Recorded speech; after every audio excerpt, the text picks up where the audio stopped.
ಮಹಾಪುರುಷ ದೂರ್ವಾಸ ಸ್ಥಾಪಿತಂ ದೇವಂ ಜನಮೇಜಯ ಪೂಜಿತಂ ಭಕ್ತಾಭೀಷ್ಟಂ ಪ್ರದಂ ದೇವಂ ಬಾಲ ಹನುಮ ನಮೋಸ್ತುತೆ. ಸಂಜೆಯಾಗುವುದನ್ನೇ ಕಾಯ್ತಿದ್ದ ಅನಂತು ಬೇಗ ಕೈಕಾಲು ತೊಳೆದುಕೊಂಡು ಸಂಧ್ಯಾವಂದನೆ ಮುಗಿಸಿ ಮುಜುಗರದಿಂದಲೇ ನಿವೇದಿಸಿಕೊಂಡಿದ್ದ. ಅಂದಿನವರೆಗೂ ಯಾರ ಮುಂದೆಯೂ ತಾನಾಗಿ ಏನನ್ನೂ ಕೇಳಿಕೊಂಡಿರದ ಅವನಿಗೆ ಮುಜುಗರ ಸಹಜವೇ ಆಗಿತ್ತು. ಗರ್ಭಗುಡಿ ಪ್ರವೇಶಿಸಿ ಬಾಲ ಹನುಮನ ಪುಟ್ಟ ಪಾದಗಳ ಮೇಲೆ ತಲೆಯಿಟ್ಟು ನಮಸ್ಕರಿಸಿ, ಸ್ವಾಮಿ, ನಾನು ಹುಟ್ಟಿರೋದೇ ನಿನ್ನ ಸೇವೆಗೆ ಅಂದ್ಕೊಂಡಿದ್ದೀನಿ. ನೀನು ನಿನ್ನ ಪುಟ್ಟ ಪಾದದಿಂದ ಎಲ್ಲಿಗೆ ಒದಿತೀಯೋ ಅಲ್ಲಿಗೆ ಹೋಗಿ ಬೀಳ್ತಿದ್ದೀನಿ.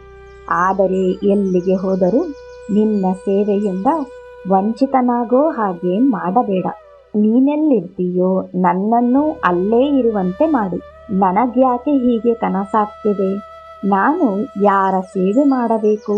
ನೀನೇ ದಾರಿ ತೋರಿಸಬೇಕು ತಂದೆ ಎಂದು ಪ್ರಾರ್ಥನೆ ಮಾಡಿ ತೀರ್ಥ ತೆಗೆದುಕೊಂಡು ಹೊರಬಂದು ಮನೆಯ ಮುಂದಿನ ಜಗುಲಿಯ ಮೇಲೆ ಕೂತು ತನಗಾದ ಕನಸಿನ ಬಗ್ಗೆ ಚಿಂತಿಸತೊಡಗಿದ. ಗುಡಿಯ ಮುಂದಿರುವ ಅಶ್ವತ್ಥ ವೃಕ್ಷದ ಬಳಿ ಬಿಳಿ ಪಂಚೆ ದೊಗುಳೆ ಅಂಗಿ ತೊಟ್ಟು ಹಣೆಯಲ್ಲಿ ಲಕ್ಷಣವಾಗಿ ತಿಲಕಧಾರಣೆ ಮಾಡಿದ್ದ ವಯೋವೃದ್ಧರು ಕಾಣಿಸಿದರು. ಬಾಪ್ಪ ಇಲ್ಲಿ ಎಂದು ಆತ್ಮೀಯವಾಗಿ ಕೈ ಬೀಸಿ ಕರೆದಿದ್ದರು. ಹತ್ತಿರ ಬಂದ ಅನಂತುವಿಗೆ ಶಿರಬಾಗಿ ಕೈ ಮುಗಿದು ಆತನ ಕೈ ಹಿಡಿದು ಭೂತನ ಗುಡಿಯ ಪಕ್ಕದಲ್ಲಿ ಅಶ್ವತ್ಥ ಕಟ್ಟೆಯ ಮೇಲೆ ಕೂರಿಸಿಕೊಂಡು ಪ್ರೀತಿಯಿಂದ ತಲೆ ನೇವರಿಸುತ್ತಾ, ಯಾಕಿಂಗೆ ನೋಡ್ತಿದ್ದೀಯಪ್ಪ? ನನ್ನ ಹೆಸರು ರಂಗಪ್ಪ ಅಂತ. ಪಿಳ್ಳಯ್ಯನ್ ಗುರಿಯೋನು. ನೀ ನನ್ನ ನೋಡಿಲ್ವಾ? ನಾನಿಲ್ಲ ನೋಡಿಯುನಿ. ಹೇಳು ಆ ಜನಾರ್ದನ್ಗೆ, ನಮ್ಮ ನರಸಿಂಹಪ್ಪಂಗೆ ಪೂಜೆ ಮಾಡೋದನ್ನ ನೋಡಿ ಹೇಳು. ಈ ಚಿಕ್ಕ ವಯಸ್ಸಿನಾಗೆ ಅದೆಂಥ ಭಕ್ತಿನಪ್ಪ ನಿಂದು. ಅದೇನು ಚೆಂದಾಗಿ ಪೂಜೆ ಮಾಡ್ತೀಯ. ನೀನು ಮಾಡೋ ಪೂಜೆ ನೋಡೋದೇ ಒಂದು ಚಂದ. ಈ ಹನುಮಂತಪ್ಪ ಅದೇನು ಪುಣ್ಯ ಮಾಡಿದಾನೋ ನಿನ್ನ ಕೈಲಿ ಹೂವು ಹಾಕಿಸ್ಕೊಳ್ಳಕ್ಕೆ. ನೀನು ನಮ್ಮೂರಿಗೆ ಬಂದು ಪೂಜೆ ಮಾಡಬೇಕು ಕಣಪ್ಪ. ನಮ್ಮೂರ ಗುಡ್ಡದ ಮ್ಯಾಗೊಂದು ಪುಟ್ಟ ರಂಗನಾಥನ ಗುಡಿ ಐತೆ. ಆ ಗುಡ್ಡಕ್ಕೆ ಪಿಳ್ಳಯ್ಯನ ಗಿರಿ ಅಂತಾರೆ. ಯಾಕಂದ್ರೆ ಪಿಳ್ಳ ಅನ್ನೋ ಒಬ್ಬ ಗೊಲ್ಲರ ಹುಡುಗ ಹಳ್ಳಿಲಿರೋ 10-20 ಹಸುಗಳನ್ನ ಮೇಯ್ಸಾಕೆ ಆ ಗುಡ್ಡದ ಮೇಲೆ ಹೊಡ್ಕೊಂಡು ಹೋಗ್ತಿದ್ದ. ಹಸುಗಳನ್ನ ಮೇಯ್ಯಾಕೆ ಬಿಟ್ಟು ಅಲ್ಲೇ ಇದ್ದ ದೊಡ್ಡ ಮರದ ನೆರಳಲ್ಲಿ ಕೂತು ತಾನು ತಂದಿದ್ದ ಬುತ್ತಿ ಬಿಚ್ಚಿ ಉಂಡು ಸಂತೃಪ್ತನಾಗಿ ಅಲ್ಲೇ ಇದ್ದ ಬಂಡೆಗೊರಗಿ ಕೂತು ತನ್ನ ಸೊಂಟಕ್ಕೆ ಸಿಕ್ಕಿಸಿಕೊಂಡು ಬಂದಿದ್ದ ಕೊಳಲು ತೆಗೆದು ರಾಗವಾಗಿ ದೇವರ ಹಾಡುಗಳನ್ನು ನುಡಿಸಿ ಬಿಸಿಲೇರ್ತಾನೆ ಬಂಡೆ ಮೇಲೆ ಮಲಗಿ ಸಂಜೆ ಹೊತ್ತಿಗೆ ಆ ಹಸುಗಳನ್ನೆಲ್ಲ ಅದ್ರದ್ರ ಮನೆ ಸೇರಿಸಿ ತಾನು ಮನೆ ಸೇರ್ತಿದ್ದ. ಹಿಂಗೆ ಇರೋವಾಗ ಆ ಹಸುಗಳ ಮಂದೆಯಲ್ಲಿದ್ದ ಲಕ್ಷ್ಮಿ ಅನ್ನೋ ಹಸ ದಿನ ಸಂಜೆ ಹಾಲು ಕೊಡೋದನ್ನೇ ನಿಲ್ಲಿಸ್ಬಿಡ್ತು. ದಿನ ದೊಡ್ಡ ಮಡಿಕೆ ತುಂಬ ಹಾಲು ಕರೀತಿದ್ದ ಹಸು ಹೀಗೆ ಏಕಾಏಕಿ ಹಾಲು ಕೊಡೋದು ನಿಲ್ಲಿಸಿದ್ದು ನೋಡಿ ಮನೆಯವರು ಪಿಳ್ಳನ ಮೇಲೆ ಅನುಮಾನ ಪಟ್ಟು, ಯಾಕೋ ಪಿಳ್ಳ, ಈಚೆಗೆ ಲಕ್ಷ್ಮಿ ಹಾಲೇ ಕೊಡ್ತಿಲ್ಲ, ನೀನೇ ಏನಾದರೂ ಕರ್ಕೊಂಡು ಕುಡಿತೀಯೋ ಹೇಗೆ ಅಂತ ಜೋರು ಮಾಡಿ ಒಂದೇಟು ಹಾಕಿಬಿಟ್ರು. ಇದರಿಂದ ಪಿಳ್ಳಂಗೆ ಅವಮಾನವಾದಂತಾಗಿ ಬಿಡ್ತು. ಮಾರನೇ ದಿನ ಪಿಳ್ಳಂಗೆ ಊಟನೂ ಸೇರಲಿಲ್ಲ, ನಿದ್ದೆನೂ ಹತ್ತಲಿಲ್ಲ, ಅವನ ಕೊಳಲಿಂದ ಸ್ವರಾನೂ ಹೊರಡಲಿಲ್ಲ. ಬೆಳಗ್ಗೆ ನಡೆದದ್ದನ್ನೇ ನೆನೆಸ್ಕೊಂಡು ಬಿಕ್ಕಿ ಬಿಕ್ಕಿ ಅಳುತ್ತಾ ಬಂಡೆಗೊರಗಿ ಕೂತುಬಿಟ್ಟ. ಸೂರ್ಯ ನಿಧಾನವಾಗಿ ಗುಡ್ಡ ಇಳಿದು ಮುಳಗಲಿಕ್ಕೆ ಸಿದ್ಧವಾಗಿದ್ದ. ಇದ್ದಕ್ಕಿದ್ದಂಗೆ ಪಿಳ್ಳಂಗೆ ಯಾರೋ ಸುರ್ರೋ ಸುರ್ರೋ ಅಂತ ಹಾಲು ಕುಡಿತಿರೋ ಶಬ್ದ ಕೇಳಿ, ಸದ್ಯ ಇವತ್ತು ನಾನು ಮಲಗದೆ ಇರೋದು ಒಳ್ಳೇದೇ ಆಯಿತು, ಕಳ್ಳ ಸಿಕ್ದ ಮಾಡ್ತೀನಿ ಅಂದುಕೊಂಡು ಬಂಡೆ ಕೆಳಗೆ ಜಾರಿ ನಿಧಾನವಾಗಿ ಬಂಡೆ ಸಂದಿಯಿಂದ ನೋಡಿ ತನ್ನ ಕಣ್ಣನ್ನೇ ತಾನು ನಂಬದಾಗಿದ್ದ. ಮರದ ಪಕ್ಕದಲ್ಲೇ ಸ್ವಲ್ಪ ಉಬ್ಬಗಿದ್ದ ಜಾಗದಲ್ಲಿ ಲಕ್ಷ್ಮಿ ತನ್ನ ಬಾಲ ಹಾಕಿ ತಲೆಯನ್ನು ಎತ್ತಿ ನಿಂತಿದ್ದಾಳೆ. ತುಂಬಿದ ಕೆಚ್ಚಲಿನಿಂದ ಹಾಲು ತಾನಾಗಿ ದಿಬ್ಬದ ಮೇಲೆ ಸುರಿದು ಸೊರ್ರೋ ಸೊರ್ರೋ ಅಂತ ಶಬ್ದ ಮಾಡ್ತಿದೆ. ಪಿಳ್ಳಂಗೆ ನಂಬಕ್ಕೆ ಆಗಲಿಲ್ಲ. ಮೈಯೆಲ್ಲ ಬೆವ್ತೋಯ್ತು. ಶಬ್ದ ಮಾಡದೆ ನಿಧಾನಕ್ಕೆದ್ದು ಅಲ್ಲಿಂದ ಓಟ ಕಿತ್ತವನೇ ಲಕ್ಷ್ಮಿ ಮನೆ ತಾವ ಬಂದು ಒಂದೇ ಉಸಿರಿಗೆ ಮನೆಯವ್ರನ್ನೆಲ್ಲ ಕರ್ಕೊಂಡು ಬೆಟ್ಟ ಹತ್ರ ಬಂದು ಲಕ್ಷ್ಮಿ ಹಾಲು ಕರೀತಾ ನಿಂತಿದ್ದ ದಿಬ್ಬ ತೋರಿಸಿ ತಾನು ಕಣ್ಣಾರೆ ಕಂಡಿದ್ನೆಲ್ಲ ಹೇಳಿ ಭಾವುಕನಾಗಿ ಅಳಕ್ಕೆ ಶುರು ಮಾಡ್ದ. ಮೊದಲಿಗೆ ಇದನ್ನೆಲ್ಲ ನಂಬದ ಮನೆಯವರು ಮಾರನೇ ದಿನ ತಾವೇ ಕಣ್ಣಾರೆ ಕಂಡು ಊರಿನ ಪಂಚಾಯಿತಿ ಸೇರಿಸಿ ಆ ದಿಬ್ಬ ಇದ್ದ ಜಾಗನ ಅಗೆದು ಅಲ್ಲೊಂದು ಸುಂದರವಾದ ರಂಗನಾಥ ಸ್ವಾಮಿಯ ವಿಗ್ರಹ ಇರೋದನ್ನ ನೋಡಿ ಕೈ ಮುಗಿದು ಪಿಳ್ಳನ್ನ ಕೊಂಡಾಡಿ ಬೆಟ್ಟದ ತುದಿಲೊಂದು ಪುಟ್ಟ ಗುಡಿ ಕಟ್ಟಿದ್ರು. ಹೀಗೆ ಪಿಳ್ಳ ದಿನ ಹೋಗ್ತಿದ್ದ ಆ ಗುಡ್ಡಕ್ಕೆ ಪಿಳ್ಳನ ಗುಡ್ಡ ಅಂದ್ರೆ ಪಿಳ್ಳನಗಿರಿ ಅಂತ ಕರೆಯೋಕೆ ಶುರು ಮಾಡಿದ್ರು. ಅವತ್ತಿಂದ ಲಕ್ಷ್ಮೀ ಮನೆಯವರು ಆಕೆ ಕರೀತಿದ್ದ ಒಂದು ಪಾಲು ಹಾಲನ್ನ ರಂಗಪ್ಪಂಗೆ ಒಪ್ಪಿಸಿ ಬಿಡ್ತಿದ್ರು. ಮುಂದೆ ತುಂಗಾ ತೀರದಲ್ಲಿರೋ ಪುಣ್ಯ ಕ್ಷೇತ್ರಗಳನ್ನೆಲ್ಲ ಸುತ್ಕೊಂಡು ಪಿಳ್ಳನಗಿರಿಗೆ ಬಂದ ಸಂತ ಅಕ್ಷೋಭ್ಯ ತೀರ್ಥರು ನಮ್ ರಂಗಪ್ಪನ್ನು ಆ ಗಿರಿಯ ಸೌಂದರ್ಯನೂ ನೋಡಿ ಅಲ್ಲೇ ಉಳ್ಕೊಂಡು ಬಿಟ್ರು. ಆಂಜನೇಯನ ಪರಮ ಭಕ್ತರಾದ ಆ ಸನ್ಯಾಸಿ ಗುಡಿಯ ಪಕ್ಕದಲ್ಲೇ ಇದ್ದ ದೊಡ್ಡ ಬಂಡೆಯ ಮೇಲೆ ತನ್ನ ಆರಾಧ್ಯ ದೈವ ಹನುಮಂತನ ಚಿತ್ರ ಬಿಡಿಸಿ ಪ್ರತಿದಿನ ತುಂಗಾ ನದಿಯಲ್ಲಿ ಸ್ನಾನ ಮಾಡಿ ರಂಗನಾಥ ಸ್ವಾಮಿಗೂ ಹನುಮಂತಂಗೂ ಪೂಜೆ ಮಾಡಿ ಧ್ಯಾನಾಸಕ್ತರಾಗ್ತಿದ್ರು. ಒಂದು ದಿನ ಹನುಮನ ಪೂಜೆಗೆ ಬಂದ ಸನ್ಯಾಸಿಗೆ ಆಶ್ಚರ್ಯ ಕಾದಿತ್ತು. ಆತನು ಇದ್ದಲಿನಿಂದ ಬರೆದಿದ್ದ ಹನುಮನ ಆಕೃತಿ ಕಲ್ಲಿನಲ್ಲಿ ಮೂಡ್ಬಿಟ್ಟಿತ್ತು. ತನ್ನ ಭಕ್ತಿಗೆ ಮೆಚ್ಚಿ ದರ್ಶನ ಕೊಟ್ಟಿದ್ದಕ್ಕಾಗಿ ಹನುಮನಿಗೆ ವಂದಿಸ್ತಾ, ಕೃತಾರ್ಥನಾದೆ ತಂದೆ, ಇನ್ನು ನನಗೆ ಮುಕ್ತಿ ಕೊಟ್ಟು ಈ ನಿನ್ನ ಪಾದದಡಿ ನಂಗೊಂಚೂರು ಜಾಗ ಕರುಣಿಸಿಬಿಡು ಅಂತ ಪ್ರಾರ್ಥಿಸಿದ್ರು.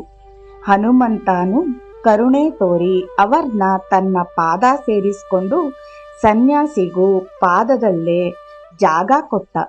ದಿನ ಕಳೆದಂಗೆ ಬಂಡೇನೂ ಬೆಳೀತು. ಹನುಮಂತಪ್ಪನು ಸುಂದರವಾಗಿ ಮೂಡವನೆ. ಅವನ ಪಾದದ ಬುಡದಲ್ಲಿ ಅಕ್ಷೋಭ್ಯ ತೀರ್ಥರು ಮೂಡವ್ರೆ. ಮುಂಚೆ ಏನೂ ಕಾಣ್ತಿರ್ಲಿಲ್ಲ. ಈಗ ನಿಧಾನವಾಗಿ ಬೆಳೀತಿರೋ ಬಂಡೇಲಿ ಆ ಸನ್ಯಾಸಿ ಆಕೃತಿ ಎದೆ ಮಟ್ಟ ಕಾಣೋ ಹಂಗಾಗಿದೆ. ಆ ಸನ್ಯಾಸಿ ಕಾಲವಾದ ಮೇಲೆ ನಮ್ ರಂಗಪ್ಪನ್ನು ನಿಮ್ ಹನುಮಂತಪ್ಪನ್ನು ಕೇಳೋರೆ ಇಲ್ದಂಗಾಗದೆ. ಈಗ ಪೂಜೆ ಮಾಡ್ತಿರೋನು ಈ ಐನೋರ ದೂರದ ನೆಂಟಾನೆ, ನಾರಾಯಣ ಐನೋರು ಅಂತ. ಅದೇನು ಪೂಜೆ ಮಾಡ್ತಾನೋ ಏನೋ, ಬಂದಿದ್ನೆಲ್ಲ ಅವನ ಹೊಟ್ಟೆಗೆ ತುಂಬಿಸ್ಕೋತಾವನೆ. ಪಾಪ ಆ ಲಕ್ಷ್ಮೀ ವಂಶದ ಒಂದು ಹಸುನ ಆ ಮನೆಯವರು ಪೂಜಾರಿಗೆ ಕೊಟ್ಬಿಟ್ಟವ್ರೆ. ಆದ್ರೆ ಅದ್ರ ಹಾಲು ಒಂದ್ ಹನಿನೂ ರಂಗಪ್ಪಂಗಂಟ ಬರ್ತಿಲ್ಲ. ಅನಂತಪ್ಪ ನಿನ್ ಭಕ್ತಿ ಶ್ರದ್ಧೆ ನೋಡಿ ಬೋ ಸಂತೋಷ ಆಗದೆ. ಎಂಗಾರ ದೊಡ್ಡ ಮನಸ್ಸು ಮಾಡಿ ನೀನೇ ಪೂಜೆಗೆ ಬಂದ್ಬಿಡು. ಇಲ್ಲೆಂಗೂ ಕೃಷ್ಣಯ್ಯ ನೋಡಿದ್ದಾರೆ. ಅಲ್ಲಿ ನಿಂಗೆ ಹನುಮಪ್ಪ ರಂಗಪ್ಪ ಇಬ್ರೂ ಸಿಗ್ತಾರೆ. ಆತ ಇನ್ನು ಏನೇನೋ ಹೇಳೋನಿದ್ನೋ. ಅನಂತು ಎಲ್ಲಿದ್ದೀಯಾ? ಕತ್ಲಾಗ್ತಾ ಇದೆ. ದೇವಸ್ಥಾನದ ಮುಂದೆ ದೀಪಾನೇ ಹಚ್ಚಿಲ್ಲ ಅಂತ ಕೂಗಿದ ಅಯ್ಯಂಗಾರ್ಯರ ಕೂಗು ಅನಂತುವನ್ನು ಎಬ್ಬಿಸಿತ್ತು. ಅಯ್ಯೋ ಹೌದಲ್ಲ, ಸ್ವಾರಸ್ಯದ ಕತೆ ಕೇಳ್ತಿದ್ದವನಿಗೆ ಕತ್ಲಾದದ್ದೇ ಗೊತ್ತಾಗಿಲ್ಲ ಎಂದು ಒಂದು ನಿಮಿಷ ಕೂತಿರಿ, ದೀಪ ಹಚ್ಚಿ ಬಂದ್ಬಿಡ್ತೀನಿ ಅಂತ ಓಡಿದವನು ದೀಪ ಹಚ್ಚಿ 2 ನಿಮಿಷದಲ್ಲಿ ಮುಂದಿನ ಕತೆ ಕೇಳಲು ವಾಪಸ್ಸಾಗಿದ್ದ. ಆ ಜಾಗದಲ್ಲಿ ಆ ಮುದುಕನಿಲ್ಲದ್ದನ್ನು ಕಂಡು ಎಲ್ಲೋಗ್ಬಿಟ್ಟ ಎಂದುಕೊಂಡು ರಂಗಪ್ಪ ರಂಗಪ್ಪ ಅಂತ ಕೂಗ್ತಾ ದೇವಸ್ಥಾನದ ಸುತ್ತಮುತ್ತ ಹುಡುಕಾಡುತ್ತಾ ಬಾಲಹನುಮನ ಮುಂದೆ ಬಂದು ನಿಂತಿದ್ದ. ಪುಟ್ಟ ಹನುಮ ತನ್ನನ್ನು ನೋಡಿ ನಕ್ಕಂತೆ ಭಾಸವಾಯಿತು. ತನಗರಿವಿಲ್ಲದಂತೆ ಅನಂತುವಿನ ಕಣ್ಣಲ್ಲಿ ಆನಂದ ಬಾಷ್ಪ ತುಂಬಿಕೊಂಡಿತ್ತು. ಗರ್ಭಗುಡಿ ಪ್ರವೇಶಿಸಿದವನೇ, ಎಷ್ಟು ಕರುಣಾಮಯಿ ನೀನು, ವಿನಂತಿಸಿಕೊಂಡು 2 ಕ್ಷಣದಲ್ಲಿ ನನ್ನ ಬಯಕೆ ಈಡೇರಿಸಿಬಿಟ್ಯಲ್ಲ. ನಿಜವಾಗ್ಲೂ ನೀನು ಬಾಲಹನುಮನೆ. ನಿಂದು ಪುಟ್ಟ ಮಗುವಿನ ಮನಸ್ಸು. ನನ್ನ ಭಕ್ತಿಯ ಕೋರಿಕೆಗೆ ಎಷ್ಟು ಬೇಗ ಕರಗಿ ಹೋದೆ ತಂದೆ ಎನ್ನುತ್ತಾ ಆ ಪುಟ್ಟ ಪಾದಗಳ ಮೇಲೆ ಆನಂದ ಬಾಷ್ಪ ಸುರಿಸಿದ. ಅಂದು ರಾತ್ರಿ ಊಟವಾದ ಮೇಲೆ ಲಕ್ಷ್ಮಿ ಪತಿರಾಯರಿಗೆ ವಿಳ್ಯದೆಲೆ ಮಡಿಸಿಕೊಡುತ್ತಿದ್ದಳು. ಅನಂತು ಸಂಜೆ ತನಗಾದ ಅನುಭವವನ್ನು ಹೇಳತೊಡಗಿದ.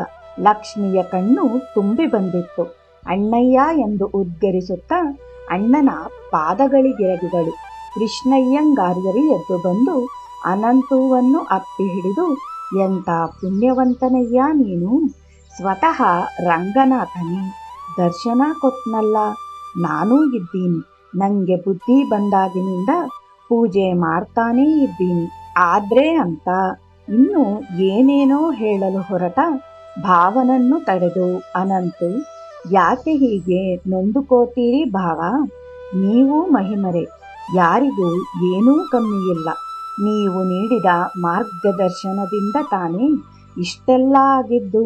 ನಿಮ್ಮ ನಿಷ್ಠೆ ಹಾಗೂ ಪೂಜೆಯ ಫಲದಿಂದಾನೇ ಅವನು ನಿಮ್ಮ ಮಾತು ಕೇಳಿ ನನಗೆ ದಾರಿ ತೋರಿಸಿದ್ದು.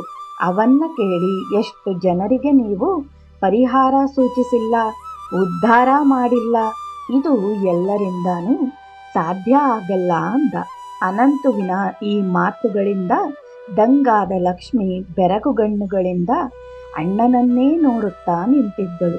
ಅಯ್ಯಂಗಾರ್ಯರು ಅನಂತುವಿನ ವಾಕ್ಚಾತುರ್ಯ ಹಾಗೂ ಪ್ರೌಢಿಮೆಗೆ ಮೆಚ್ಚಿ ತಲೆದೂಗಿದರು. ರಂಗನಾಥನೇ ಬಂದು ಕರೆದಿದ್ದಾನೆ ಅಂದ ಮೇಲೆ ಇನ್ನೇನು? ಅಯ್ಯಂಗಾರ್ಯರು ತಮ್ಮ ಆತ್ಮೀಯ ದೇವಾಲಯದ ಅಂತರಂಗ ಭಕ್ತ. ತಮ್ಮ ಕಷ್ಟ ಸುಖಗಳಿಗೆ ಬೆನ್ನೆಲುಬಾಗಿ ನಿಂತಿದ್ದ ನಾಗಯ್ಯನವರೊಂದಿಗೆ ವಿಷಯ ಪ್ರಸ್ತಾಪ ಮಾಡಿದರು. ನಾಗಯ್ಯನವರು ಕೃಷ್ಣಯ್ಯಂಗಾರ್ಯರ ಆಪ್ತರಲ್ಲೊಬ್ಬರು. ದಿನಕ್ಕೆರಡು ಬಾರಿ ದೇವಾಲಯಕ್ಕೆ ಬಂದು ಹನುಮನಿಗೆ ಕೈ ಮುಗಿದು ಅಯ್ಯಂಗಾರ್ಯರಿಂದ ತೀರ್ಥ ಪ್ರಸಾದ ಸ್ವೀಕರಿಸಿ ಲಕ್ಷ್ಮಿ ಕೊಟ್ಟ ಬಿಸಿ ಬಿಸಿ ಕಾಫಿ ಕುಡಿಯುತ್ತಾ ಲೋಕಾಭಿರಾಮವಾಗಿ ಮಾತಾಡಿ, ಲಕ್ಷ್ಮಮ್ಮ, ನಿಮಗೆ ಏನು ಬೇಕಾದರೂ ನನಗೆ ಕೇಳಿ, ನಾನು ವ್ಯವಸ್ಥೆ ಮಾಡ್ತೀನಿ. ನಿಮ್ಮ ಯಜಮಾನರು ಅವರದಾಯ್ತು, ದೇವಸ್ಥಾನ ಆಯಿತು ಅಂತಿರ್ತಾರೆ, ಹಾಗೇ ಇರಲಿ ಎಂದು ನಕ್ಕು ಹೇಳುತ್ತಿದ್ದರು. ಎಲ್ಲಕ್ಕಿಂತ ಹೆಚ್ಚಾಗಿ ಎಲ್ಲರಿಗೂ ಮಾರ್ಗದರ್ಶಕರಾಗಿ ಸಮಾಜ ಸೇವೆಯಲ್ಲಿ ಹೆಸರು ಪಡೆದು ಸರ್ಕಾರದಲ್ಲೂ ತಮ್ಮ ಮಾತು ನಡೆಸಿಕೊಳ್ಳುವಂತಹ ವರ್ಚಸ್ಸಿದ್ದವರು. ನಾಗಯ್ಯನವರಿಗೆ ಈಗ ಪಿಳ್ಳಯ್ಯನಗಿರಿಯಲ್ಲಿ ಪೂಜೆ ಮಾಡುತ್ತಿರುವ ಕೃಷ್ಣಯ್ಯಂಗಾರರ ದೂರದ ಸಂಬಂಧಿ ನಾರಾಯಣನವರ ಬಗ್ಗೆಯೂ ತಿಳಿದಿತ್ತು. ದೇವರ ಹೆಸರಿನಲ್ಲಿ ಭಕ್ತರ ಶೋಷಣೆ ಮಾಡಿ ಕೊಬ್ಬಿದ್ದ. ಒಂದೆರಡು ಬಾರಿ ಕೃಷ್ಣಯ್ಯಂಗಾರ್ಯರೊಂದಿಗೆ ಪಿಳ್ಳಯ್ಯನಗಿರಿಗೆ ಹೋಗಿ ಬುದ್ಧಿವಾದ ಹೇಳಿ ಬಂದಿದ್ದರೂ ಪ್ರಯೋಜನವಾಗಿರಲಿಲ್ಲ. ತಮ್ಮ ದಾರಿಗೆ ಅಡ್ಡ ಬಂದವರನ್ನು ಏನು ಮಾಡಲು ಹೇಸದವ ಎಂದು ತಿಳಿದಿದ್ದರೂ ರಂಗನಾಥನೇ ಅನಂತುವಿನ ಬೆನ್ನಿಗಿರುವಾಗ ಇನ್ಯಾತರ ಭಯ ಎಂದು ಅಮಲ್ದಾರರನ್ನು ಕಂಡು ಅನಂತುವಿನ ವಿಷಯ ಹೇಳಿದ್ದರು. ನಾಗಯ್ಯನವರೇ ಹೇಳಿದ ಮೇಲೆ ಅದರಲ್ಲಿ ಏನಾದರೂ ಸದುದ್ದೇಶ ಇರಲೇಬೇಕೆಂದು ತಿಳಿದು ನಾರಾಯಣ ಅಯ್ಯಂಗಾರರ ಜಾಗದಲ್ಲಿ ಅನಂತುವನ್ನು ನೇಮಿಸಿಯೇ ಬಿಟ್ಟರು.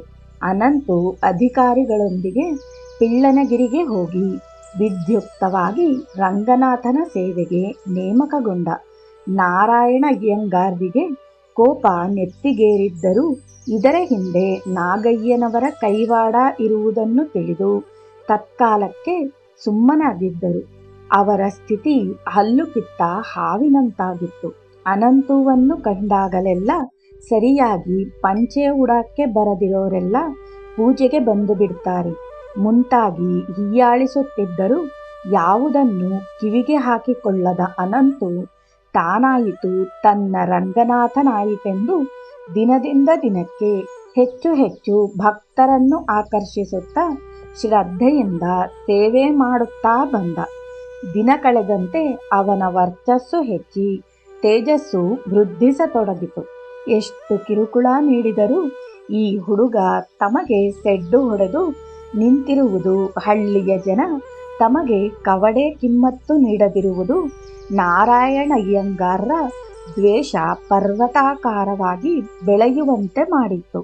ತಮ್ಮ ಸುಖ ಸಂತೋಷದ ಹಾದಿಯಲ್ಲಿ ಮುಳ್ಳಾಗಿ ಕಾಡಿದ್ದ ಅನಂತುವನ್ನೇ ಮುಗಿಸಿಬಿಡಲು ತೀರ್ಮಾನಿಸಿ ಅದಕ್ಕಾಗಿ ಸಕಲ ಸಿದ್ಧತೆ ಮಾಡಿಕೊಂಡು ಯಾವುದೇ ಅಡ್ಡಿ ಆತಂಕವಿಲ್ಲದೆ ಕೆಲಸ ನೆರವೇರಲು ಅದಕ್ಕೊಂದು ಮುಹೂರ್ತ ನಿಶ್ಚಯ ಮಾಡಿದರು.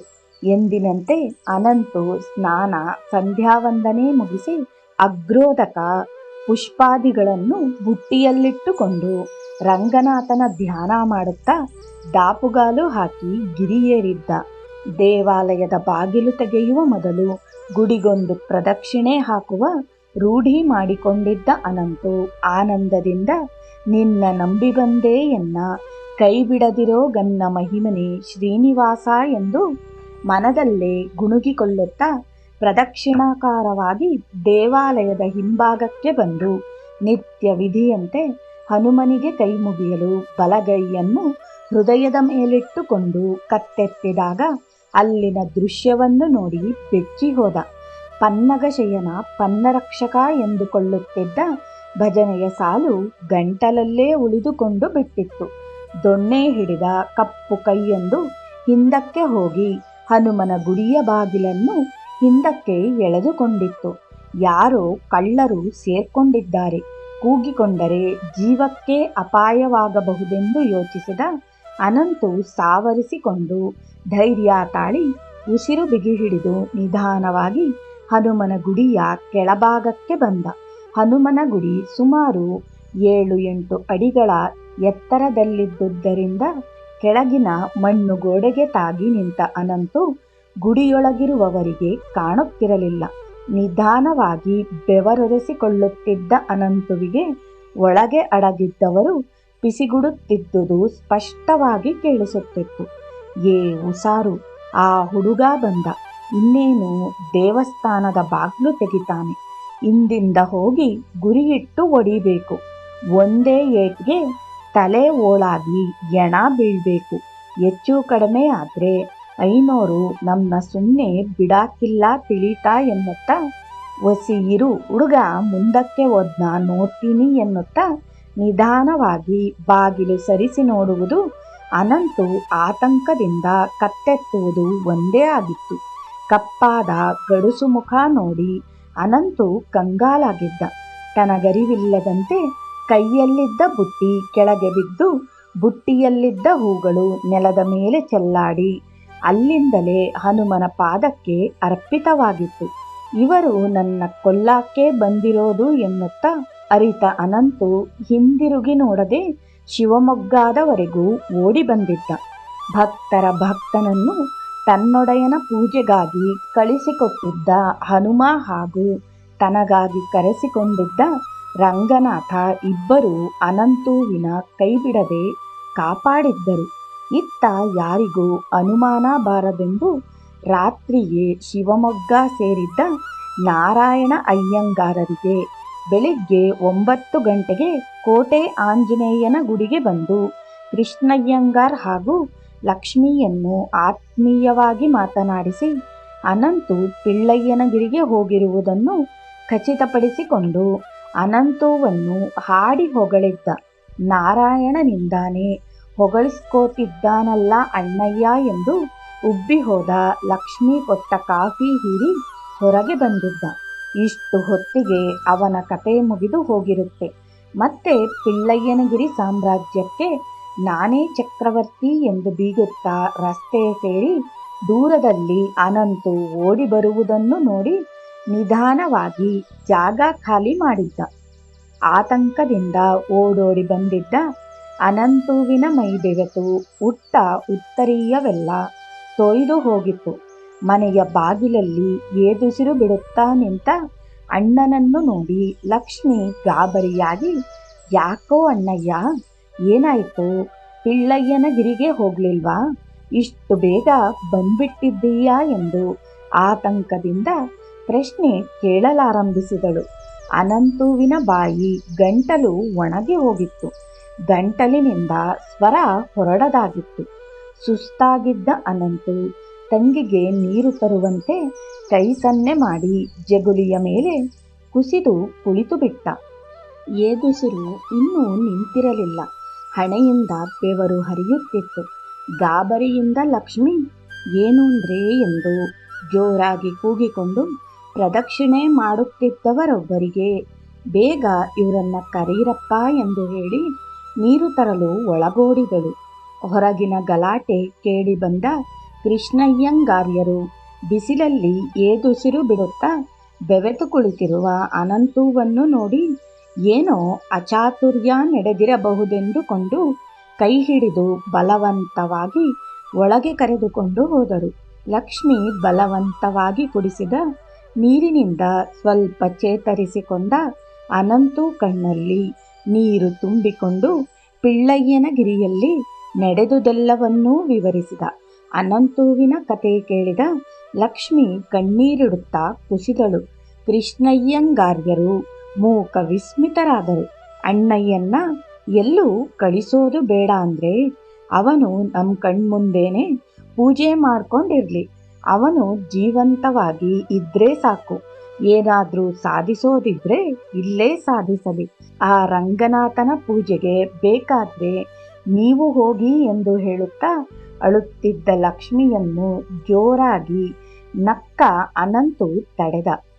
ಇಷ್ಟೆಲ್ಲ ಆದ್ರೂ ನಗ್ತಿರೋ ಅಣ್ಣನನ್ನು ನೋಡಿ ಲಕ್ಷ್ಮಿಗೆ ಕೋಪ ಬಂದಿತ್ತು. ಹೇಗೆ ನಗ್ತಿದ್ದೀಯ ನೋಡು, ಸ್ವಲ್ಪನೂ ಭಯನೇ ಇಲ್ವಲ್ಲೋ ನಿಂಗೆ? ಅಪ್ಪ ಅಮ್ಮ ಇಬ್ರನ್ನೂ ಕಳ್ಕೊಂಡಿರೋ ನನಗೆ ಉಳಿದಿರೋನು ನೀನೊಬ್ನೇ. ನೀನೂ ಹೋಗ್ಬಿಟ್ರೆ ನಂಗಿನ್ಯಾರು ದಿಕ್ಕು ಎಂದು ಬಿಕ್ಕಕ್ಕೆ ಶುರು ಮಾಡಿದ್ಲು. ಇನ್ನು ಜೋರಾಗೇ ನಗುತ್ತಾ ಅನಂತು, ಅಲ್ವೇ ಪೆದ್ಲಕ್ಷ್ಮಿ, ನಾನು ಉಳ್ಕೊಂಡು ಭಾವ ಹೋದ್ರೂ ಪರವಾಗಿಲ್ಲ ಅಂತಿದ್ದೀಯಲ್ಲೇ. ಭಾವಂಗಿಂತ ನಾನು ಹೆಚ್ಚಾಗೋದ್ನಲ್ಲ ಅಂತ ಮಾತು ಮುಂದುವರೆಸಿದ್ದ ಅನಂತುವಿನ ಬಾಯನ್ನ ಬಿಗಿಯಾಗಿ ಒತ್ತಿ ಹಿಡಿದ ಲಕ್ಷ್ಮಿ, ಬಿಡ್ತು ಅನ್ನು ಅಣ್ಣಯ್ಯ, ನೀನು ಹೀಗೆಲ್ಲ ಅಮಂಗಳ ನುಡಿಬೇಡ ಕಣೋ, ನಂಗೆ ಭಯ ಆಗುತ್ತೆ ಎನ್ನುತ್ತಾ ಪಕ್ಕದಲ್ಲೇ ಅನಂತುವಿನ ಮಾತಿಗೆ ನಗ್ತಾ ನಿಂತಿದ್ದ ಯಜಮಾನರ ಎದೆ ಮೇಲೆ ತನ್ನ ತಲೆ ಹುದುಗಿಸಿಕೊಂಡು, ನಾನು ಆ ಅರ್ಥದಲ್ಲಿ ಹೇಳಲಿಲ್ವೋ? ನನ್ನ ತಲೆಗೆ ನಿನ್ನ ಯೋಚನೆ ಹೊಳಿಲೇ ಇಲ್ಲ ನೋಡು. ಮೊದಲು ಬಿಡ್ತು ಅಂದು ಬಿಡು ಅಂತ ಗೋಗರೆದ್ಲು. ಹೇಳಿ ಅದ್ನೇ ದೊಡ್ಡದು ಮಾಡಿಕೊಂಡು ಕೂತ್ಕೋಬೇಡಿ ಎಂದ. ಭಾವನವರು, ನಾನು ಹೋಗಿ ಮುಂಚೆ ಹನುಮಪ್ಪಂಗೊಂದು ತುಪ್ಪದ ದೀಪ ಹಚ್ಚಿ ಬಾಗಿಲು ಹಾಕ್ಕೊಂಡು ಬರ್ತೀನಿ, ಊಟ ಮಾಡೋಣ ಎಂದು ಅಣ್ಣ ತಂಗಿಯರ ತರ್ಕಕ್ಕೆ ಮಂಗಳ ಹಾಡಿದರು. ಭಾವನವರೊಂದಿಗೆ ಎಲ್ಲವನ್ನೂ ಹೇಳಿಕೊಂಡಿದ್ದ ಅನಂತು ನಿರಾಳವಾಗಿ ಬಿಟ್ಟಿದ್ದ. ಲಕ್ಷ್ಮಿಗೆ ಇನ್ನೂ ಆ ಆಘಾತದಿಂದ ಹೊರಬರಲಾಗಿರಲಿಲ್ಲ. ನಿತ್ಯದಂತೆ ಊಟ ಮಾಡಿ ಒಂದು ಗಳಿಗೆ ಚಾಪೆಯ ಮೇಲೆ ಮಲಗಿದ್ದ ಕೃಷ್ಣಯ್ಯಂಗಾರ್ಯರು ನಾಗಯ್ಯನವರ ದಾರಿ ಕಾಯುತ್ತಾ ಅತ್ತಿತ್ತ ಹೊರಳಾಡಿದರು. ಅಂದು ಸಂಜೆ ನಾಗಯ್ಯನವರು ಬರುವುದು ಸ್ವಲ್ಪ ತಡವಾಗಿತ್ತು. ಕೃಷ್ಣಯ್ಯಂಗಾರ್ಯರು ಎಲ್ಲವನ್ನೂ ತಮ್ಮ ಆರಾಧ್ಯ ದೈವ ಬಾಲ ಹನುಮನ ಮುಂದೆ ನಿವೇದಿಸಿಕೊಂಡಿದ್ದರು. ನಾಗಯ್ಯನವರ ಮುಂದೆ ಹೇಳಿಕೊಳ್ಳೋವರೆಗೂ ಅವರಿಗೆ ಸಮಾಧಾನ ಇರ್ತಿರ್ಲಿಲ್ಲ. ಪಂಚಾಂಗ ನೋಡುತ್ತಾ, ಲಕ್ಷ್ಮಿ, ಇವತ್ತಿಗೆ ನಮ್ಮ ಅನಂತುಗೆ 16 ವರ್ಷ ತುಂಬ್ತು ಕಣೆ, ಹೇಗೋ ಪುನರ್ಜನ್ಮ ಪಡೆದು ಬಂದಿದ್ದಾನೆ. ರಾತ್ರಿ ದೇವರಿಗೇನಾದ್ರೂ ಸಿಹಿ ನೈವೇದ್ಯ ಮಾಡಿಬಿಡು ಎನ್ನುತ್ತಿದ್ದ ಹಾಗೆ ಅನಂತುವನ್ನು ಮಾತನಾಡಿಸುತ್ತಿದ್ದ ನಾಗಯ್ಯನವರ ಧ್ವನಿ ಕೇಳಿ ಹೊರಗೋಡಿ ಬಂದಿದ್ದರು. ಅಬ್ಬಾ, ಅಂತೂ ಬಂದ್ರಲ್ಲ ಲಕ್ಷ್ಮಿ. ನಾಗಯ್ಯನವರು ಬಂದ್ರು. ಕಾಫಿ ತೆಗೆದುಕೊಂಡು ಬಾ ಎಂದು ಕೂಗಿ ಹೇಳಿ, ಇದೇನು ಸ್ವಾಮಿ, ಕಾಫಿ ದಿನ ಇದ್ದಿದ್ದೇ ತಾನೇ, ಮುಂಚೆ ಅವನ ದರ್ಶನ ಮಾಡಿ ತೀರ್ಥ ತಗೊಂಡು ಬಂದು ಬಿಡ್ತೀನಿ ಎಂದು ಹೊರಟ ನಾಗಯ್ಯನವರನ್ನು ಬಲವಂತವಾಗಿ ಎಳೆದು ಮನೆ ಮುಂದಿನ ಜಗಲಿಯ ಮೇಲೆ ಕೂರಿಸಿಕೊಂಡು ಅಂದು ಬೆಳಿಗ್ಗೆ ನಡೆದಿದ್ದ ಅನಂತುವಿನ ಕಥೆಯನ್ನು ವಿಶದವಾಗಿ ಹೇಳಿದರು. ಈ ಮಟ್ಟಕ್ಕೆ ಬಂದು ಬಿಟ್ನಾ ಅವನು, ಅವನಿಗೊಂದು ದಾರಿ ಮಾಡ್ತೀನಿ, ಸುಮ್ನಿರಿ ಅಂದ ನಾಗಯ್ಯನವರು ಮರುದಿನ ಅನಂತು ಹಾಗೂ ಕೃಷ್ಣಯ್ಯಂಗಾರ್ಯರನ್ನು ಅಮಲ್ದಾರರ ಹತ್ರ ಕರ್ಕೊಂಡು ಹೋಗಿ ಆತಂಕದಿಂದ ಎಲ್ಲವನ್ನೂ ಹೇಳಿದರು. ಅಮಲ್ದಾರರು ಕಥೆ ಕೇಳಿ ಅನಂತುವನ್ನೇ ದಿಟ್ಟಿಸಿ ನೋಡುತ್ತಾ ಕುಳಿತು ಬಿಟ್ಟರು. ಅಯ್ಯಂಗಾರ್ಯರ ಸಹನೆಯ ಕಟ್ಟೆಯೊಡೆದಿತ್ತು. ಸ್ವಾಮಿ, ನೀವೇನಾದ್ರೂ ಮಾಡಿ ಹುಡುಗನ ಪ್ರಾಣಕ್ಕೆ ತೊಂದರೆಯಾಗಲ್ಲ ಅಂತ ಅಭಯ ನೀಡಿದ್ರೆ ಮಾತ್ರ ನಾನಿವನನ್ನು ಪಿಳ್ಳಿಂಗಿರಿಗೆ ಕಳಿಸ್ತೀನಿ, ಇಲ್ಲದಿದ್ರೆ ಈ ಅರ್ಚಕ ವೃತ್ತಿನೇ ಬೇಡ ಎಂದು ಕೈ ಮುಗಿದರು. ನಕ್ಕ ಅಮಲ್ದಾರರು, ಎಲ್ಲ ತಿಳಿದವರೇ ಹಿಂಗಂದ್ರೆ ಹೆಂಗೆ ಸ್ವಾಮಿ, ಕರೆಸ್ಕೊಂಡವನೇ ಕಾಯ್ಕೊಂಡೂ ಇದಾನಲ್ವಾ, ನಮ್ಮ ಚಿಕ್ಕ ಸ್ವಾಮಿಗೆ ಏನೂ ತೊಂದರೆ ಆಗ್ದಂಗೆ ಜೊತೇಲಿ ಒಬ್ಬ ಪೊಲೀಸ್ನ ಕಳಿಸ್ಕೊಡ್ತೀನಿ, ಆ ನಾರಾಯಣಂಗಾರಿನೂ ಕರೆಸಿ, ಮುಂದಿಂದು ನಾನು ನೋಡ್ಕೋತೀನಿ ಬಿಡಿ, ಸರಿನಾ ಅಂತ ಎದ್ದು ನಿಂತು ಕೈ ಮುಗಿದಿದ್ರು. ಎಲ್ಲರಿಗೂ ಸಂತೋಷವಾಗಿತ್ತು. ರಂಗನಾಥನ ಸೇವೆ ಎಲ್ಲಿ ತಪ್ಪಿ ಹೋಗುತ್ತೋ ಎಂಬ ಅನಂತುವಿನ ಆತಂಕ ಮಂಜಿನಂತೆ ಕರಗಿ ದೂರವಾಗಿತ್ತು. ಮುಖ ಅರಳಿತ್ತು. ರೋಮಾಂಚನವಾಗಿ ಮೈಯೆಲ್ಲ ನಕ್ಕಂತಾಗಿತ್ತು. ತನಗರಿಯದೆ ಅಮಲ್ದಾರರಿಗೆ ಕೈಯೆತ್ತಿ ನಮಸ್ಕರಿಸಿದ ಅನಂತು, ರಂಗನಾಥ ನಿಮ್ಮ ಕೈಯೂ ಬಿಡಲ್ಲ ಅಂತ ಹೇಳಿ ನಾಗಯ್ಯ ಭಾವನವರನ್ನೂ ಕಾಯದೆ ಒಂದೇ ಉಸಿರಿಗೆ ಓಡಿ ಲಕ್ಷ್ಮಿ ಮುಂದೆ ನಿಂತು, ಲಚ್ಚಿ, ನಾಳೆಯಿಂದ ನಾನೇ ಪಿಳ್ಳಯ್ಯಂಗಿರಿಗೆ ಹೋಗ್ತೀನಿ ಅಂತ ಲಕ್ಷ್ಮಿ ಕೈ ಹಿಡಿದು ಗಿರಗಿರ ಅಂತ ಗಿರ್ಗಿಟ್ಲೆ ಸುತ್ತಿಸಿ ಸಂಭ್ರಮಿಸಿದ. ವರ್ಷಗಳುರುಳಿತು. ಅಮಲ್ದಾರರ ಕೆಂಗಣ್ಣಿಗೆ ಗುರಿಯಾಗಿದ್ದ ನಾರಾಯಣ ಅಯ್ಯಂಗಾರ್ ಊರು ಬಿಟ್ಟಿದ್ರು. ಅನಂತುವಿನ ಪೂಜಾ ಕೈಂಕರ್ಯ ನಿರಂತರವಾಗಿ ಸಾಗಿತ್ತು. ದಿನದಿಂದ ದಿನಕ್ಕೆ ದೇವಾಲಯಕ್ಕೆ ಬರುವ ಭಕ್ತರ ಸಂಖ್ಯೆಯು ಹೆಚ್ಚಾಗಿತ್ತು. ಹಸು ಲಕ್ಷ್ಮಿಯ ಸಂತತಿ ಬೆಳೆದು 10 ಹಸುಗಳಾಗಿದ್ದವು. ಆ ತಳಿಯ ಹಸುವಿನ ಬಗ್ಗೆ ಎಲ್ಲರಿಗೂ ಏನೋ ಒಂದು ತೆರನಾದ ಆದರ ಭಕ್ತಿ. ಹೆಣ್ಣು ಕರು ಹುಟ್ಟಿದೊಡನೆ ನಾಮುಂದು ತಾಮುಂದು ಎಂದು ಸಾಕಿಕೊಳ್ಳುತ್ತಿದ್ದರು. ರಂಗನಾಥನಿಗೂ ಕ್ಷೀರಾಭಿಷೇಕ ಹಾಗೂ ನೈವೇದ್ಯದ ಸುಗ್ಗಿ. ಅನಂತುವಿನ ದೇಹ ಬಾಲ್ಯ ಕೌಮಾರ್ಯದ ಪೊರೆ ಕಳಚಿ ಯೌವನಕ್ಕೆ ಕಾಲಿಟ್ಟಿತ್ತು. ವರ್ಚಸ್ಸಿನಿಂದ ಕೂಡಿದ ಮುಖ, ತೇಜಸ್ಸನ್ನು ಸೂಸುತ್ತಾ ಹೊಳೆಯುವ ಕಣ್ಣುಗಳು, ಹಣೆಯಲ್ಲಿ ಸುಂದರವಾಗಿ ಎದ್ದು ಕಾಣುವಂತೆ ತಿದ್ದಿ ತೀಡಿದ ನಾಮಾಧಾರಿ ಸುಂದರ ಸ್ಫುರದ್ರೂಪಿ ಅನಂತುವನ್ನು ಒಮ್ಮೆ ನೋಡಿದವರು ಮತ್ತೊಮ್ಮೆ ನೋಡದಿರಲು ಸಾಧ್ಯವೇ ಇರಲಿಲ್ಲ. ಅವನ ಆಕೃತಿಯೇ ಹಾಗಿತ್ತು. ತನ್ನಲ್ಲಿ ಇಷ್ಟೆಲ್ಲ ಬೌದ್ಧಿಕ ಬದಲಾವಣೆಗಳಾಗಿದ್ದರೂ ಅನಂತುವಿನ ಮನಸ್ಸು ಮಾತ್ರ ಸದಾ ದೇವರನ್ನೇ ಕುರಿತು ಯೋಚಿಸುತ್ತಿರುತ್ತಿತ್ತು. ಕೆಲವೊಮ್ಮೆ ಅನಂತು ಶಿವಮೊಗ್ಗೆಯಿಂದ ಪಿಳ್ಳಯ್ಯನಗಿರಿಗೆ ನಡೆದು ಹೋಗುತ್ತಿದ್ದುದೇ ತಿಳಿಯುತ್ತಿರಲಿಲ್ಲ. ಅವನ ದೈವಚಿಂತಕ ಮನಸ್ಸು ಹಾಗೆ ತನ್ನ ಪೂರ್ವಜನ್ಮ ಸ್ಮರಣೆಯತ್ತ ಹರಿದು ಬಿಟ್ಟಿರುತ್ತಿತ್ತು. ಬಿಸಿಲು, ಚಳಿ, ಮಳೆ, ಗಾಳಿಗಳ್ಯಾವುದಕ್ಕೂ ಜಗ್ಗದೆ ಪ್ರತಿದಿನ ನಿನ್ನ ಪೂಜೆ ಮಾಡುವ ನನಗೆ ಯಾವಾಗ ದರ್ಶನ ಕೊಡ್ತೀಯ ತಂದೆ, ಅದಕ್ಕಿನ್ನೂ ಕಾಲ ಪಕ್ವವಾಗಿಲ್ಲವೇ ಎಂದು ಪ್ರಶ್ನಿಸುತ್ತಲೇ ಪಿಳ್ಳನಗಿರಿಯನ್ನು ಹತ್ತಲು ಶುರು ಮಾಡಿದ್ದ. ಇನ್ನೇನು ಸೂರ್ಯಾಸ್ತದ ಸಮಯ ಸಮೀಪಿಸುತ್ತಿದ್ದುದರಿಂದ ಸೂರ್ಯನ ಹೊಂಬಿಸಿಲು ಕೆಂಪಾಗಿ ಬಿಳಿ ಮೋಡಗಳ ಮಧ್ಯೆ ನುಸುಳಿ ಆಕರ್ಷಕ ಚಿತ್ತಾರ ಮೂಡಿಸಿ ಆಗಸಕ್ಕೆ ಚಿನ್ನದ ಲೇಪ ಮಾಡಿಸಿತ್ತು. ತುಂಗೆಯ ಮೈಯನ್ನು ಸವರಿಕೊಂಡು ತಂಪನ್ನು ಹೊತ್ತು ತಂದ ತಂಗಾಳಿ ಮೈ ಮನಗಳಿಗೆ ಮುದ ನೀಡುತ್ತಿತ್ತು. ಕೋಗಿಲೆಯ ಕಂಠ ಮಾಧುರ್ಯದೊಂದಿಗೆ ಗೂಡು ಸೇರಲು ಹೊರಟ ಹಕ್ಕಿಗಳ ಕಲರವ ಕಿವಿಗಳಿಗೆ ಇಂಪೆರೆಯುತ್ತಿತ್ತು. ಸೂರ್ಯನ ಹೊಂಗಿರಣದ ಬೆಳಕಿನಿಂದಾಗಿ ದೇವಾಲಯಕ್ಕೆ ಬಂಗಾರದ ಲೇಪವಾಗಿರುವಂತೆ ಕಂಗೊಳಿಸುತ್ತಿತ್ತು. ಅಬ್ಬಾ, ಎಂತಹ ಸುಂದರ ದೃಶ್ಯ! ವೈಕುಂಠವೇ ಧರೆಗಿಳಿದು ಬಂದ ಹಾಗಿದೆ ಎಂದುಕೊಂಡ ಅನಂತು ಆನಂದ ಪರವಶನಾಗಿ ಕೈಯಲ್ಲಿದ್ದ ಪರಿಮಳ ಪುಷ್ಪವನ್ನು ರಂಗನಾಥನಿಗರ್ಪಿಸಿ ಆನಂದಿಸಲು ತವಕದಿಂದ ನಮಃ ವೆಂಕಟೇಶಾಯ ಶುದ್ಧ ಜ್ಞಾನಸ್ವರೂಪಿಣೆ ವಾಸುದೇವ ಶಾಂತಾಯ ಶ್ರೀನಿವಾಸಾಯ ಮಂಗಳಂ ಎಂದು ಮನದಲ್ಲೇ ರಂಗನಾಥನನ್ನು ಆರಾಧಿಸುತ್ತಾ ಪೂರ್ವ ಮಹಾದ್ವಾರದ ಬಾಗಿಲಿಗೆ ಬರುತ್ತಿದ್ದಂತೆ ಒಳಗಿನಿಂದ ಮಾಧುರ್ಯ ತುಂಬಿದ ಧ್ವನಿಯೊಂದು ತೇಲಿ ಬಂದು ಕರುಣಾನಂದವಾಗಿ ಮೈ ಕಂಪಿಸಿದಂತಾಯಿತು. ದೇವಿ, ಮಾನವನ ಆಗಮನವಾಗುತ್ತಿದೆ, ನಡಿ ಒಳಗೆ ಹೋಗೋಣ ಎಂದು ಏಕಕಾಲದಲ್ಲಿ ಸಪ್ತಸ್ವರಗಳು ಝೇಂಕರಿಸಿದಂತಾಯಿತು. ಅದಕ್ಕುತ್ತರವಾಗಿ, ಬರಲಿ ಬಿಡಿ ಸ್ವಾಮಿ, ಆತ ಬರುವುದು ತಮ್ಮನ್ನು ದರ್ಶಿಸಿ ಪೂಜಿಸಲಿಕ್ಕೆ ತಾನೇ ಎಂಬ ಸುನಾದಕ್ಕಿಂತಲೂ ಇಂಪಾದ ಹೆಣ್ಣು ಧ್ವನಿ. ಹಾಗಲ್ಲ ದೇವಿ, ಅದಕ್ಕಿನ್ನೂ ಕಾಲ ಕೂಡಿ ಬಂದಿಲ್ಲ. ಈಗಲೇ ದರ್ಶನವಾಗಿ ಬಿಟ್ಟರೆ ಮುಂದಿನ ಕೆಲಸಗಳು ಕೆಟ್ಟು ಹೋಗುತ್ತವೆ. ಬೇಗ ನಡಿ ಎಂಬುದನ್ನು ಕೇಳಿ ಎಚ್ಚೆತ್ತ ಅನಂತು, ಎಂತಹ ಹುಚ್ಚ, ನಾನು ಇಲ್ಲೇ ನಿಂತು ಮಾತುಗಳನ್ನು ಕೇಳಿಸಿಕೊಳ್ಳುತ್ತಿದ್ದೇನೆ.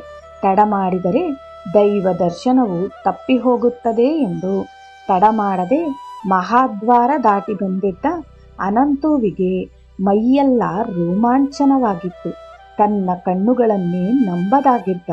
ನಗುತ್ತಾ ತನ್ನ ನೀಳವಾದ ಕೈಯಿಂದ ದೇವಿಯ ಸೊಂಟವನ್ನು ಬಳಸಿ ಹಿಡಿದುಕೊಂಡು ಗರ್ಭಗುಡಿಯ ಕಡೆಗೆ ಹೆಜ್ಜೆ ಹಾಕುತ್ತಿರುವ ಪ್ರತ್ಯಕ್ಷ ದೇವತಾ ಜೋಡಿ, ಚಿನ್ನದ ಜರಿಯಂಚಿನ ಕಚ್ಚೆ, ಕಣ್ಣು ಕೋರೈಸುವ ಮುತ್ತು ರತ್ನ ವಜ್ರ ವೈಡೂರ್ಯಗಳಿಂದ ಅಲಂಕೃತವಾದ ಚಿನ್ನದ ಕಿರೀಟ, ಕಿವಿಗಳಲ್ಲಿ ಹೊಳೆಯುತ್ತಿರುವ ಕರ್ಣಕುಂಡಲಗಳು, ದೇವಿಯ ನೀಳವಾದ ಕೇಶರಾಶಿ ಹೊಳೆಯುತ್ತಾ ಬೆನ್ನಿನ ಮೇಲೆ ಹರಡಿದೆ.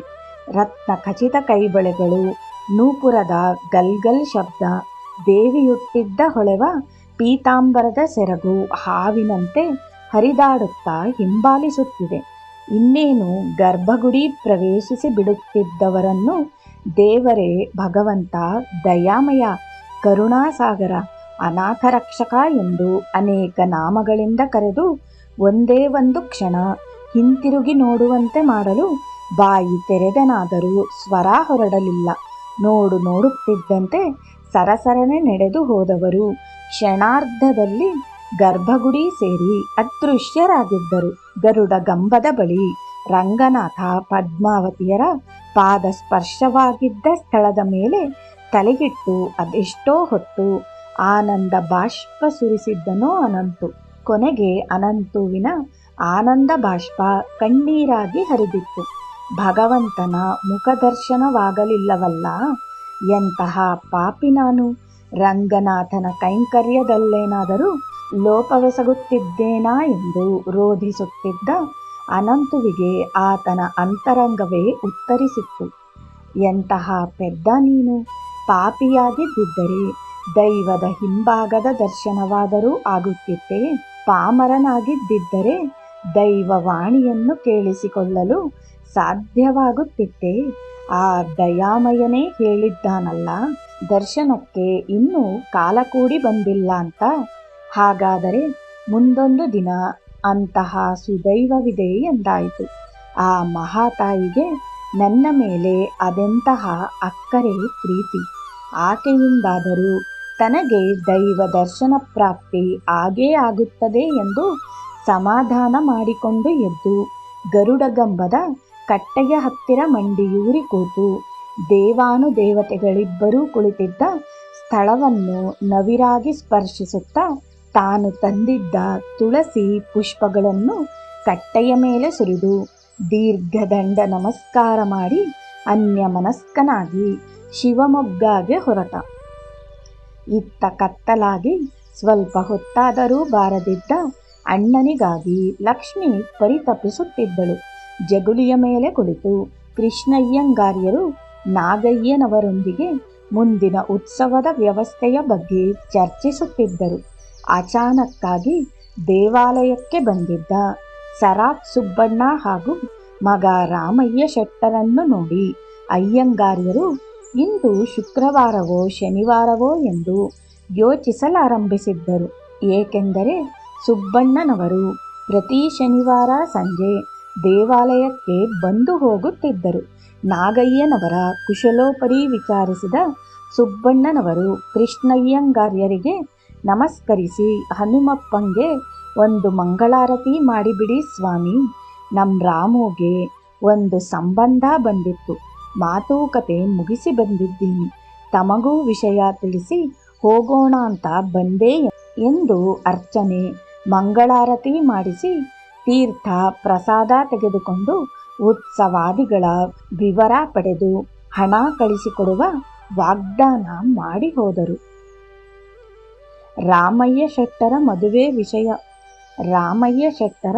ಮದುವೆ ವಿಷಯ ತಿಳಿದ ಲಕ್ಷ್ಮಿ, ಅನಂತು ರಾಮು ಒಂದೇ ಜೊತೆಯವರು, ಅಣ್ಣಯ್ಯಂಗೂ ಒಂದು ಒಳ್ಳೆ ಸಂಬಂಧ ನೋಡಿ ಮದುವೆ ಮಾಡಿಬಿಡಬೇಕು.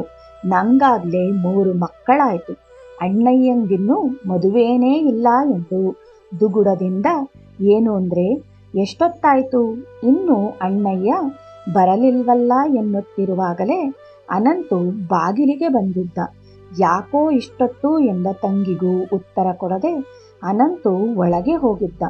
ರಾತ್ರಿ ಊಟವಾದ ಮೇಲೆ ಅಯ್ಯಂಗಾರ್ಯರು ಯಾಕೋ ಅನಂತು ಇವತ್ತು ಇಷ್ಟೊತ್ತು ಎಂದು ಕೇಳಿದರು. ಉತ್ತರಿಸದೆ ಭಾವನನ್ನೇ ನೋಡಿ ನಿಟ್ಟುಸಿರು ಬಿಟ್ಟಿದ್ದ.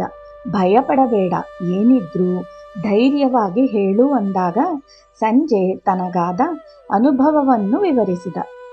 ಎಂಥ ಭಾಗ್ಯಶಾಲಿನಪ್ಪ ನೀನು, ನಿನ್ ಜೊತೆ ಇರೋದೇ ನಮ್ ಪುಣ್ಯ ಎಂದ ಕೃಷ್ಣಯ್ಯಂಗಾರ್ಯರು ಅನಂತುವಿಗೆ ಕೈ ಮುಗಿದಿದ್ದರು. ಲಕ್ಷ್ಮಿಗೆ ಆನಂದದಿಂದ ಕಣ್ತುಂಬಿ ಬಂದಿತ್ತು.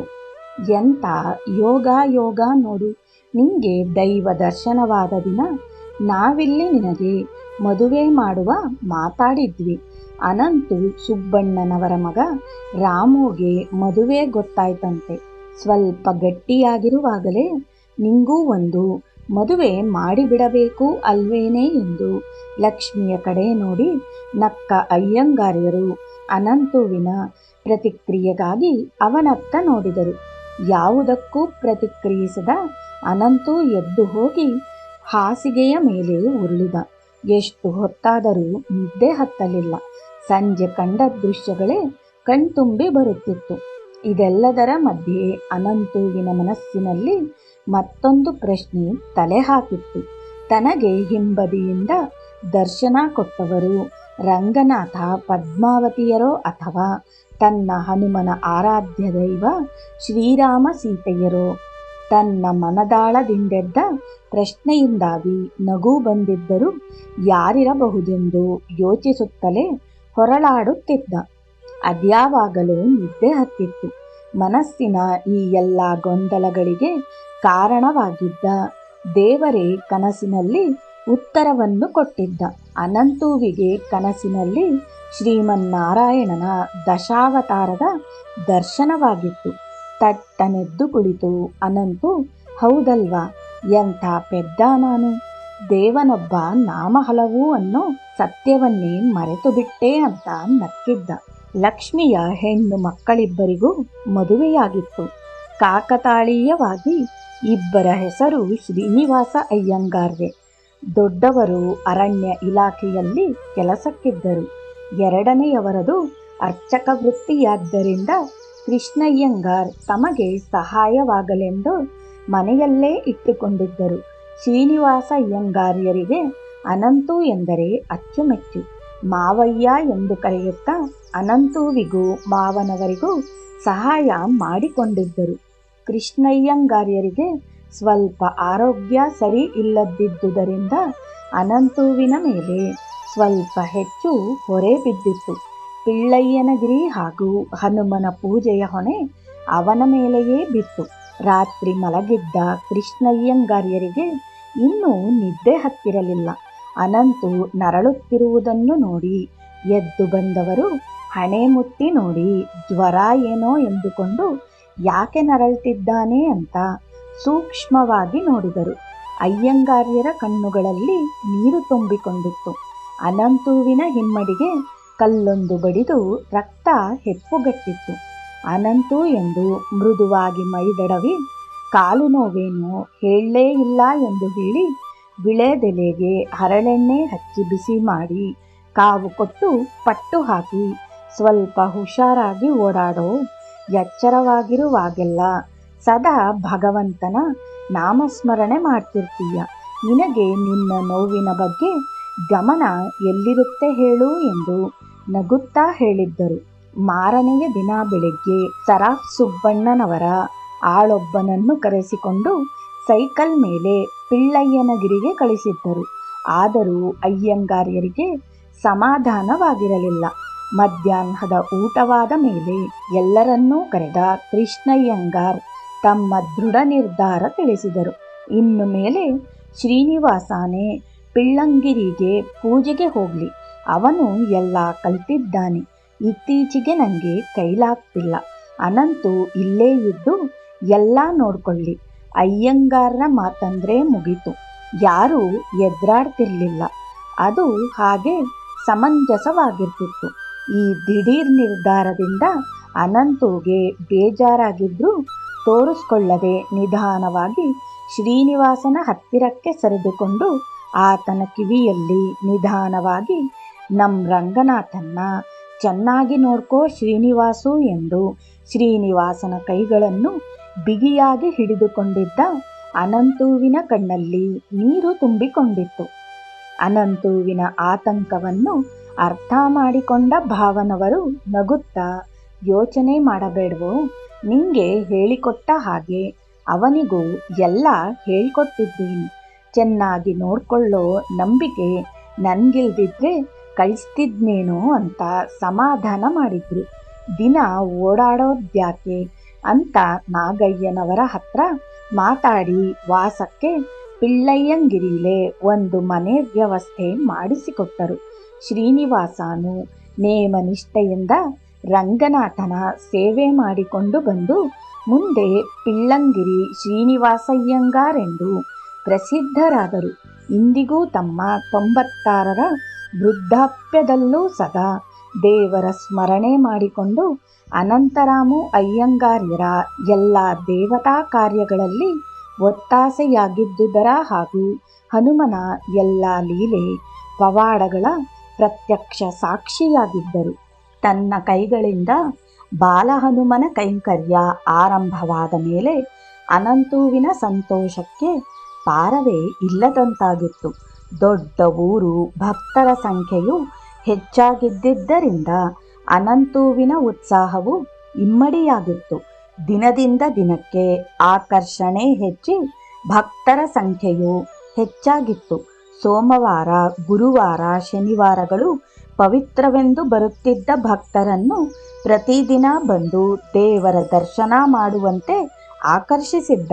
ಶನಿವಾರಗಳಂದು ತಂದೆಯವರೊಡನೆ ಬಂದು ಹೋಗುತ್ತಿದ್ದ ರಾಮಯ್ಯ ಶೆಟ್ಟರು ಈಗ ಪ್ರತಿದಿನ ಅಂಗಡಿಗೆ ಹೋಗುವ ಮೊದಲು ಆಪ್ತ ಅನಂತುವನ್ನು ಪರಮಾತ್ಮ ಬಾಲ ಹನುಮನನ್ನು ನೋಡದಿದ್ದರೆ ಆಗದು ಎನ್ನುವ ಹಂತ ತಲುಪಿದ್ದರು. ಇವರೊಂದಿಗೆ ಹೋಟೆಲ್ ನಡೆಸುತ್ತಿದ್ದ ಪಣಿಯಪ್ಪಯ್ಯ, ರಾಮಯ್ಯ ಮುಂತಾದವರು ಸೇರ್ಪಡೆಯಾಗಿದ್ದರು. ಅನಂತುವನ್ನು ಕೇಂದ್ರವಾಗಿಟ್ಟುಕೊಂಡು ಬಾಲಹನುಮ ತನ್ನ ಭಕ್ತರಿಗೆ ಒಬ್ಬೊಬ್ಬರಿಗೆ ಒಂದೊಂದು ತೆರನಾದ ಬಾಲಲೀಲೆಗಳನ್ನು ತೋರುತ್ತಾ ತನ್ನೆಡೆಗೆ ಸೆಳೆದುಕೊಂಡಿದ್ದ. ಅಂದು ಹನುಮನಿಗೆ ಅಭಿಷೇಕವಿರಲಿಲ್ಲ. ಭಾವನವರು ಬರುವ ಮೊದಲು ಪೂಜೆಗೆ ತಯಾರು ಮಾಡಿಡಲೆಂದು ಹಳೆಯ ಹೂಗಳನ್ನೆಲ್ಲ ತೆಗೆಯುತ್ತಿದ್ದ ಅನಂತುವಿಗೆ ಹನುಮನ ಪಾದದ ಬಳಿ ತಟ್ಟೆಯಲ್ಲಿಟ್ಟಿದ್ದ ಬೆಳ್ಳಿಯ ಪಾದುಕೆಗಳು ಕಾಣದೆ ಕಂಗಾಲಾಗಿ ಹೋದ. ಗರ್ಭಗುಡಿಯನ್ನೆಲ್ಲ ಶೋಧಿಸಿದರೂ ಪಾದುಕೆಗಳು ಸಿಕ್ಕಿರಲಿಲ್ಲ. ರಾತ್ರಿ ಪಾದುಕೆಗಳನ್ನು ಕಣ್ಣಿಗೊತ್ತಿಕೊಂಡು ತಟ್ಟೆಯಲ್ಲಿಟ್ಟು ಹಿಡಿ ತುಂಬ ಹೂ ಹಾಕಿದ ನೆನಪು ಇನ್ನೂ ಹಸಿರಾಗೇ ಇತ್ತು. ನಂತರ ಯಾರೂ ದೇವಾಲಯಕ್ಕೆ ಬಂದಿಲ್ಲ. ಈಗ ತಾನೇ ಗುಡಿಯ ಬಾಗಿಲು ತೆಗೆದಿರುವುದು. ದೇವರ ಮೈಮೇಲಿರುವ ಬಂಗಾರದ ಆಭರಣಗಳೆಲ್ಲ ಹಾಗೇ ಇವೆ. ಕಳ್ಳರ್ಯಾರು ಬಂದಿರುವ ಸಾಧ್ಯತೆಗಳಿಲ್ಲ. ಏಕೆಂದರೆ ಹಾಕಿದ ಬೀಗ ಹಾಗೂ ಬಂಗಾರದ ಆಭರಣಗಳು ಹಾಕಿದಂತೆಯೇ ಇದೆ. ಅನಂತುವಿಗೆ ದಿಕ್ಕೆ ತೋಚದಂತಾಗಿ ಕಣ್ಣಲ್ಲಿ ನೀರು ತುಂಬಿಕೊಂಡಿತ್ತು. ಗುಡಿಗೆ ಬಂದ ಭಾವನವರು ತೀರ್ಥ ತೆಗೆದುಕೊಂಡು ಅನಂತುವಿನ ಕಣ್ಣಿನಲ್ಲಿದ್ದ ನೀರು ನೋಡಿ ಏನಾಯ್ತೋ ಎಂದರು. ಕ್ಷಣಾರ್ಧದಲ್ಲಿ ಅನಂತು ಬೆವೆತು ಹೋಗಿದ್ದ. ಕಾರಣ ತಿಳಿದ ಭಾವನವರು ಆತಂಕಗೊಂಡು, ಅಯ್ಯೋ, ಅದು ಸರಕಾರಿ ಲೆಕ್ಕದಲ್ಲಿರೋ ಪಾದುಕೆ ಕಣೋ, ಯಾರಾದರೂ ಅಧಿಕಾರಿಗಳು ಕೇಳಿದರೆ ಏನು ಗತಿ ನಿನಗೆಷ್ಟು ಸಾರಿ ಹೇಳಿದ್ದೀನಿ, 4 ಜನ ಬಂದು ಹೋಗೋ ಜಾಗ, ಎಂತೆಂಥವರೋ ಬರ್ತಾರೆ, ನಾವು ಮೈಯೆಲ್ಲ ಕಣ್ಣಾಗಿರಬೇಕು ಅಂತ. ನೀನು ಪೂಜೆ ಮಾಡುವಾಗ ಮೈ ಮರೆತು ಬಿಡ್ತೀಯಾ ಎಂದು ಅಸಮಾಧಾನದಿಂದ ಹೊರ ನಡೆದಿದ್ದರು. ಭಾವನವರ ಮಾತುಗಳು ಸಹಜವಾಗೇ ಇದ್ದರು. ಅನಂತುವಿನ ಮನಸ್ಸು ನೊಂದಿತ್ತು. ಕಣ್ಣೀರು ಕೆನ್ನೆಯಿಂದಿಳಿದು ತನ್ನ ತಪ್ಪಿಲ್ಲದೆ ನಿಂದನೆಗೊಳಗಾದೆನಲ್ಲ ಎಂದು ಕೋಪವೂ ಬಂದಿತ್ತು. ಹನುಮನೆಡೆಗೆ ತಿರುಗಿದವನೇ, ಕೇಳಿಸ್ಕೊಂಡ್ಯಾ? ಬಾವ ಹೇಳಿದ್ನ, ಸಂತೋಷವಾಯ್ತಾ? ನಿನ್ನ ಧ್ಯಾನದಲ್ಲಿ ಮೈ ಮರೆಯೋದು ತಪ್ಪಾ? ಹಾಗೆ ಮಾಡಿಸೋದು ನೀನೇ ತಾನೇ? ಅದೆಲ್ಲ ನಂಗೊತ್ತಿಲ್ಲ. ನಿನ್ನ ಪಾದುಕೆಗಳನ್ನ ಹುಡುಕಿ ಕೊಟ್ರೆ ಸರಿ, ಇಲ್ಲ ಅಂದ್ರೆ ಎಂದು ಹೇಳುತ್ತಾ ಭಾವುಕನಾಗಿ ತೀರ್ಥವನ್ನೂ ತೆಗೆದುಕೊಳ್ಳದೆ ಮನೆ ಸೇರಿ ಖಿನ್ನನಾಗಿ ಕುಳಿತ. ಶ್ರೀರಾಮ ಜಯ ರಾಮ ಜಯ ಜಯ ರಾಮ.